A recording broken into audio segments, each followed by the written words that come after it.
I'm hopeful that rates coming down kind of normalizes real estate sales. I think that, again, if you have a recession, it generally pulls down on home values. But the question is, how much money's waiting in the sideline that still is willing now, in the midst of worrying about layoffs, willing to buy that new house as they were before? And I think you're going to see more people stay put than maybe some are afraid might happen. But I will say this, the longer I invest and the longer I've been doing this, I started off in private banking.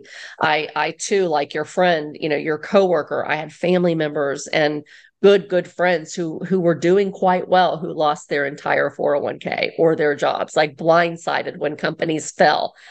Southwestern Bell, MCI WorldCom, Enron. I was in Houston when all of that happened.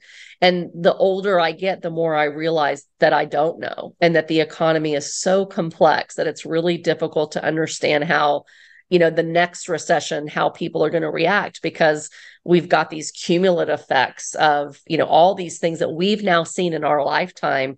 And the oh my goodness, red swan events just tend to keep accelerating. And I think that that's going to change things going forward. And so it's harder to just say, here's what happened in history, so this is what's going to happen. It's always So different.